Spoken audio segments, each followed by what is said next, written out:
Hi, my name is Julia. Welcome to my channel. I make videos on spirituality and self-realization. If you like this video, don't forget to check out my other videos on this channel. Don't forget to like, subscribe and comment. I think what often holds us back from spiritual inquiry or enlightenment, whatever words you want to use, is a sense of fear. The fear that we are going to lose something precious, or a sense of identification that we thought to be true for all our lives. And that can be scary. Once we step onto the path of enlightenment, we find very soon that all our fears were unfounded. We find a self that is so much vaster, more beautiful and lasting than what we could have ever imagined. In fact, it cannot be expressed. It is so immense that it exceeds all words. And this is why it seems so rare that a human being fully realizes themselves. Because we are so conditioned to use our brain as the only means of understanding something, that it's very hard to accept something that the brain cannot grasp.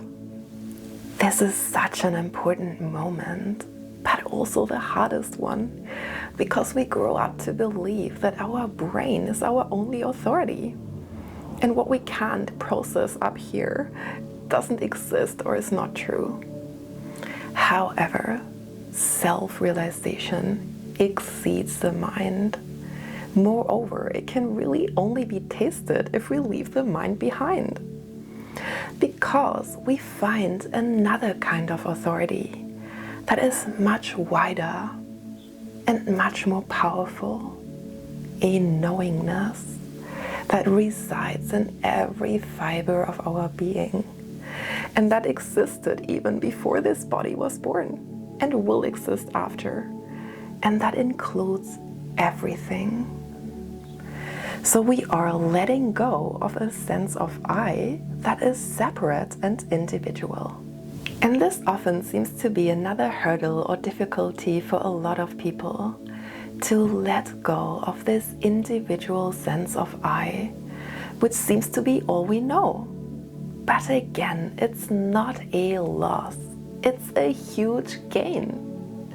You can still function in this little I, walk about life, do your thing, but you are not going to be affected so much anymore by things that concern the individual ego. When you understand, and not mentally, but experientially, that you are consciousness, the things that happen in a human life take on a different perspective. You're not working within the limits of one body with approximately 80 years of life, but as a vast, vast space that has no beginning and no ending, that has no needs or desires that keep it constantly hankering for something. There's nothing to improve because you are already complete. You will find very soon that the things in life, you will not have to figure them out so painstakingly in your mind, but that you are carried by a higher truth that flows through all manifestation, and that is the source of all goodness. We can't figure out goodness in the rational mind. What do you gain out of being good? What money can you make? What profit? It makes you feel better, hopefully, but why? Because deep inside, this is our truth. The happiest beings you find on this earth are those who have realized this truth.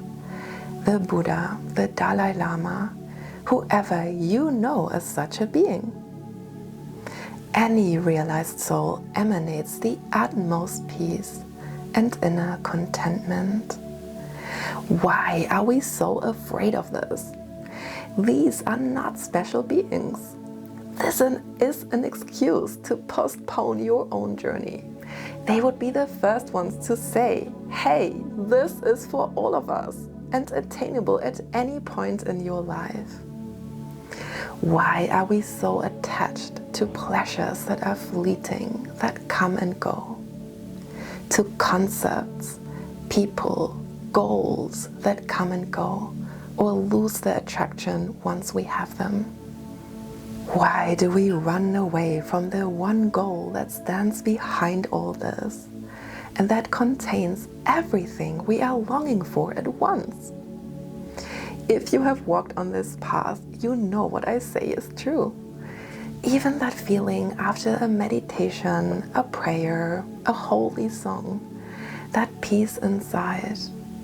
I often witness a big release of tears after in people, when we take that little step closer to the immense freedom of who we really are. Why are we always so ready to slip back into lesser greatness?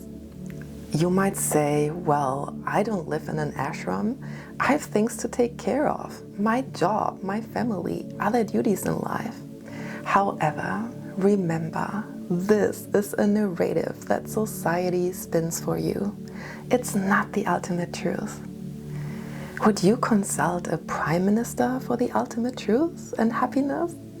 Or rather a sage? The world will always tell you there is more you need to do or to get in order to become happy. The sage, however, will tell you you have everything already inside of you. You just need to realize it. This is a pretty powerful statement. We have been so conditioned to think that to get anything, we need to pull out the purse and pay. But all we need to do really is to pull our attention away from the mind into the heart. But we have been trained very well not to do that, but to safeguard our heart and to protect it under many layers of safety locks. And now someone comes along and tells you that you hold the key to all these locks inside your heart, to unravel everything you have been longing for all your life and striving for. If you have done meditation or contemplation, what have you found? Have you lost anything? It might seem courageous and uncharted even, but those who have taken that leap of faith can tell you they have never looked back, regretted it, or picked up anything they left behind. And this alone is a very powerful testimony. So remember and do not despair. The very fact that you are so blessed that you have seen glimpses of this truth so clearly means that the days are counted in which you fear, suffer, and despair. The light of God shines upon you, and it will never leave you, even if you think so. Once you say yes, so freely and so openly, there is no way back from grace. It has caught you. You have caught it. And there might be still some childish play and wrestle, but the net is cast, and it has caught the end. You are blessed, and the whole universe will follow you. Thank you so much for watching. Don't forget to press like, to subscribe to my channel, and to comment. All my love to you.